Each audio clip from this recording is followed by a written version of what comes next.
colocar a falar sobre o que é frustração. Sobre o quanto as pessoas elas estão despreparadas a lidar com frustração. Cara, tem um conceito na neurociência e na galera que estuda comportamento chamado de inoculação ao estresse. Eu já comentei aqui, eu acho, alguma vez.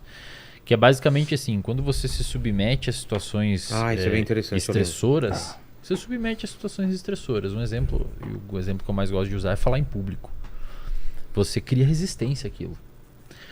Se você conseguir entender aquilo como um objetivo a ser vencido e não um objetivo a fugir daquele, e não uma situação a ser desviada, esquivada.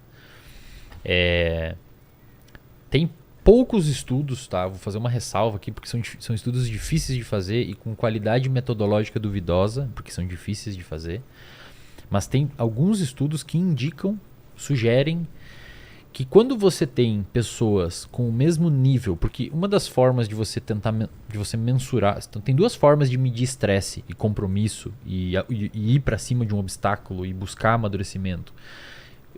Duas formas, uma objetiva e uma subjetiva de mensurar estresse. A objetiva é você mensurar o hormônio que essa suprarrenal libera no seu eixo lá, que é o cortisol, os glicocorticoides.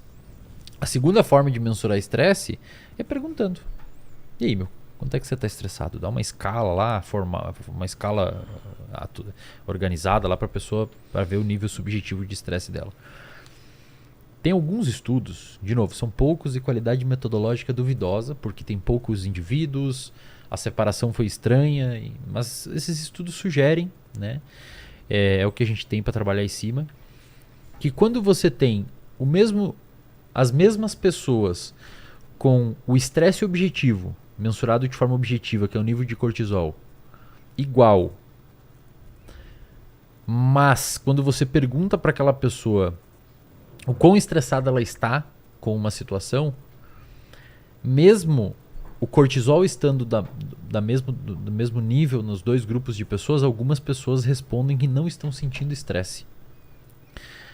Por quê? Porque aquelas pessoas estão tentando ou estão enxergando a situação como uma oportunidade, mesmo envolvendo estresse. Então você vê uma pessoa, por exemplo, que vai ter que dar uma palestra, um evento importante e está muito nervoso, está muito estressada, está muito ansiosa, está com privação de sono, está com medo, está com sudorese, está com nó na garganta, todos os sintomas clássicos de estresse. Você vê o cortisol dela está em tanto. Você vê uma outra pessoa que está com estresse numa condição parecida, tem que dar palestra, mas o cortisol dela também está em tanto, mas quando você bota questionários subjetivos de humor, de tristeza, de impulsividade, de depressão, etc., a pessoa que relata estar vendo naquele estresse uma oportunidade, ela tende a ter esses desfechos emocionais prevenidos ou não tão grandes. Em outras palavras, resumindo tudo que eu disse aqui, quando você... É o estresse da montanha-russa, por exemplo?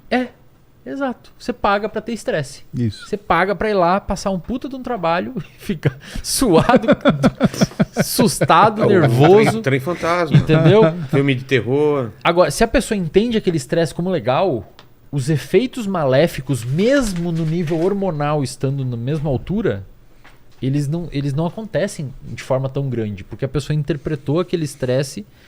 É a mesma coisa que você botar uma pessoa a fazer atividade física, uma pessoa que gosta e uma que odeia. Teve um paper que saiu no ano de 2000, uma época de ouro na neurociência, que o Eric Kandel ganhou o prêmio Nobel dele, que descobriu que as memórias são sintetizadas, depende de síntese proteica.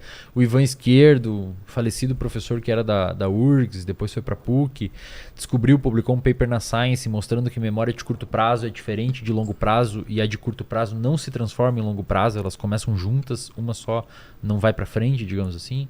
Estudo fantástico, 2 páginas. Fez com R$15, eu acho, o estudo, só botou uns inibidores. Cara, só uns inibidores ali, fez um desenho experimental bonito e publicou na Science. Fechou como ideias boas, é importante. Teve um estudo que saiu sobre neurogênese, a época de ouro da neurogênese, se nasce neurônio novo no cérebro ou não. Os caras publicaram com roedor, um paper na Journal of Neuroscience, um dos melhores jornais de neurociência do mundo, ou melhor, na área de neurociência do planeta. E eles queriam saber se exercício físico aumentava a neurogênese ou não. Detalhe, isso aqui é em roedor, tá? Em camundongo. Depois saiu na Science em humanos, a gente pode falar. E eles submeteram os roedores a 3 tipos de exercício físico. Exercício físico resistido, tem como fazer com roedor. Como? Você bota uma... É tipo aquelas balanças de mola de açougue, aquelas balanças antigas, Sei, que você sei. puxa e vê uma pressão. Isso. Ah, não é você bota- aqui. Dinamômetro. Sim. Sim. Aí você bota o camundongo, é uma barrinha, Tá. o camundongo segura com as patinhas dele na barrinha e você puxa na cauda. E ele vai segurando, cara. Ah, ele é? segura aquilo, porque ele não quer cair, né? E aí você faz várias sessões daquilo no ambiente controlado, que ele não tenha medo, perto do chão, na maravilha, tudo certinho, controlando o estresse ali dele. Ele começa a ter desenvolvimento de massa. Você consegue mensurar depois o quanto ele ganhou de massa magra, né? Ele consegue ficar bem parrudinho, assim. Eles fizeram aeróbico na esteira, então você bota numa esteira normal, o camundongo andando ali com as laterais, e natação. Bota o bicho nadar. Natação é maldade. Mas olha só, cara, só a natação não induziu neurogênese. É mesmo? E aí, foi um alvoroço, porque os blogs falaram natação não induz neurogênese, corrida Puta e exercício que sim. Faça Neurogênese corrida e exercício. O basicamente, nascimento de novos neurônios, neurônios. novas células do cérebro. Você consegue marcar lá com uma marcação azulzinha e ver quantas nascem. Cara, e depois os autores mesmo publicaram, eles não escreveram, foi também, né, poderiam ter ajudado nessa parte. Tiveram que publicar, falando, pessoal, a gente refez aqui e na verdade, olha só, a natação ela não induz neurogênese porque água para camundongo é aversivo. Ah, tá. Ele fica estressado. Demais, Então, corticosterona, no roedor é corticosterona, não cortisol, mas é a mesma coisa. O Aquaman Explodia, é onde cara. explodiu. Isso, o Aquaman Então, né? Vai explodir. Então, o que acontece? Era exercício, mas pro bichinho era estressante. Entendi. Então, não tinha os efeitos benéficos cerebrais, pelo menos.